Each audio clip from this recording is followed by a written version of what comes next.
যতদিন পর্যন্ত তার বিচার সংগঠিত না হবে, বিচারের আওতায় তাদের নিয়ে আসা না হবে, যতদিন আওয়ামী লীগ ছাত্রলীগের সন্ত্রাসীদের বিচার না হবে এবং খুনি হাসিনার বিচার না হবে, ততদিন এই দেশে আওয়ামী লীগ অপ্রাসঙ্গিক থাকবে। এটা জনগণ কখনো মেনে নেবে না। তো এই বক্তব্যের পরে দেখেন তারা কিন্তু আমার ওই পোস্টে গিয়ে আবার আমার চরিত্র হরণ করছে, অর্থাৎ দুইটি পক্ষ, একটি হলো আওয়ামী লীগ আর একটা জামাতে ইসলামের পক্ষ। তাহলে এই যে আপনাদের, আমরা যখন আওয়ামী লীগের বিরুদ্ধে বলবো, ছাত্রলীগের সন্ত্রাসের বিচার চাইবো, তখন তারা আমাদের বিরুদ্ধে করবে। আবার আপনাদের যদি বলতে ধরাই দেয়, তখন তো আপনার সারা বিশ্বব্যাপী যে বট বাহিনী আছে আপনার একযুগে লিপ্ত, এসব দ্বারা কোনো দিন এদেশে ভালো কিছু হবে না। এবং আপনাদের কারণে একটি প্রজন্ম বিভ্রান্ত হচ্ছে। এবং এখানে অবশ্যই আমাদের যে নেতাকর্মী তারাও এটার প্রতিক্রিয়া ব্যক্ত করার জন্য বিভিন্ন সময় মানে উগ্র আচরণ, মানে সোশ্যাল মিডিয়ায় আপনাদের মতো আচরণ করছে, এবং এর জন্য দায়ী আপনারা। কারণ আপনার ইসলামিক লেবাস ধরে এই ধরনের আচরণ করতে পারেন না, এগুলো তো ইসলামের সাথে যায় না। এবং আপনি দেখবেন যে সবগুলো আইডিতে ঢুকে দেখবেন, হয় সেটা ভোট আইডি, তা না হলে সেখানে অবশ্যই জামাত কিংবা শিবিরের পোস্টধারীরাই, মানে যারা অ্যাক্টিভিস্ট, তারা এই ধরনের কর্মকাণ্ডে লিপ্ত রয়েছে। এটা তো ইসলামের সাথে যায় না। এইভাবে ইসলাম প্রতিষ্ঠিত হবে না। আমি যদি অন্যায় করে থাকি, আমার সংগঠন যদি অন্যায় করে থাকে, আমার সংগঠন, আপনি অবশ্যই প্রতিবাদ করবেন এবং কঠোরভাবে প্রতিবাদে সামিল হবেন। কিন্তু এই প্রতিবাদের ভাষা সারাক্ষণ গালিগালাজ, সারাক্ষণ সোশ্যাল মিডিয়ার মাধ্যমে, এটি আমাদেরকে বিভেদমূলক রাজনীতি উৎসাহিত করছে এবং পুরোপুরি একটি প্রজন্মকে বিভেদ, মানে নিজেদের মধ্যে বিভক্তি তৈরি করছে। যে বিভক্তি এই আওয়ামী লীগ, আমার মনে রয়েছে যখন ইউনিয়ন পরিষদ নির্বাচনেও প্রতীক ব্যবহার করলো, সেদিন থেকে এই দেশের সমাজ বিভিন্ন ইউনিয়নে এই বিভেদ ছড়িয়ে পড়েছিল এবং তারা সেটি করেছে, ইচ্ছাকৃতভাবে করেছে আওয়ামী লীগ। কেন? এই সমাজে মানুষজন আর সম্প্রীতি, ঐক্য নিয়ে বসবাস করতে যেন না পারে।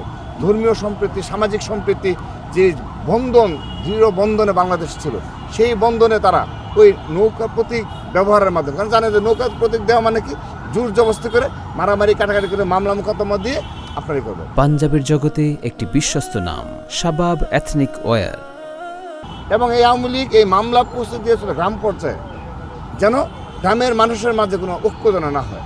আগে তো আওয়ামী লীগ, বিএনপি, জামাত ইসলাম বলেন, যারাই ছিল, একটা ঐক্য ছিল গ্রাম পর্যায়ে। ভালো মানুষ হতো সেই মসজিদের আপনার সভাপতি, সবচেয়ে ভালো মানুষটি হতো আপনি ঈদগার যে সভাপতি, সে হতো।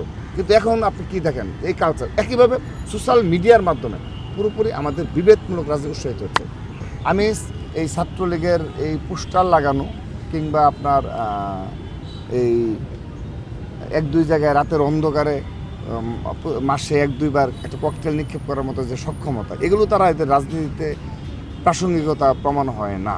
এগুলো করার মতো বাস্তবতা এদেশে রয়েছে, কিন্তু সাধারণ জনগণ তাদেরকে চায় কি না, এটি একটা বড় ফ্যাক্টর। কারণ দেখেন, আমরা বিরোধী দলে যখন রাজনীতি করেছি, আমার মনে রয়েছে, যেমন ধরেন যে 2015 সালে আমরা যে একটানা 3 মাস অবরোধ করলাম, তো একটানা সেখানে প্রথম 1 মাস কিন্তু জনগণের ব্যাপক স্বতঃস্ফূর্ত অংশগ্রহণ ছিল, একদম তারা নিজেরাই কিন্তু বন্ধ রেখেছে।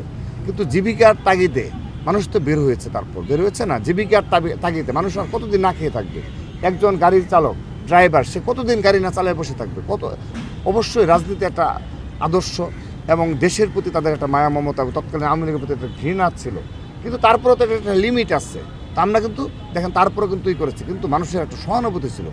আমরা দিনের পর দিন মিছিল মিটিং করেছি ঢাকা বিশ্ববিদ্যালয়ের আশেপাশে, মানে জীবনের রিস্ক নিয়ে। আমাদের অর্ধেক নেতাকর্মী কারাগারে, তারপরে কিন্তু আমরা মিছিল মিটিং অব্যাহত রেখেছি। আমি গেছি কারাগারে, আমার সহকর্মীরা মিছিল করেছে, তো আমার বড় ভাইরা কারাগারে, কিন্তু আমরা কিন্তু ঠিকই রাজপথে ছিলাম। তো সেই দিনগুলোতে এত গুম খুন হওয়া সত্ত্বেও আমরা রাজপথ ছেড়ে যাই না, কারণ সাধারণ জনগণ আমরা সেভ করতো। আমার এখনও মনে রয়েছে, এই এলিফ্যান্ট রোডে আমরা সকালবেলা ভোর সকাল মিছিল করতে গেছি, মিছিল করে একটু সামনে গেছি, যে পুলিশ বেরোচ্ছে আর কি, মানে গলি থেকে পুলিশ রেস্ট ছিল, বেরোচ্ছে একযোগে ইটি করে।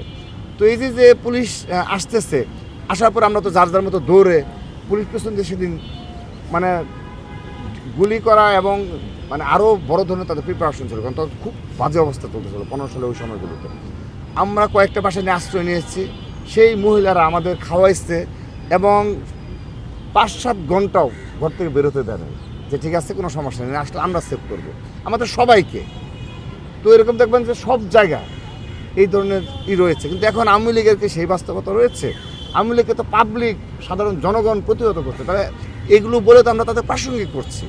এবং আমরা প্রাসঙ্গিক করছি কীভাবে বিভেদমূলক রাজনীতি করে। যে আপনারা সোশ্যাল মিডিয়ায় বলতেছেন, আপনি যে ভাষায় আমাকে গালিগালাজ করছেন ওরা তো আরও বেশি আমাকে অ্যাটাক করছে, অর্থাৎ আপনারা তো দুটো পক্ষে এক হয়ে যাচ্ছেন, এক বিন্দুতে মিলিত হচ্ছেন।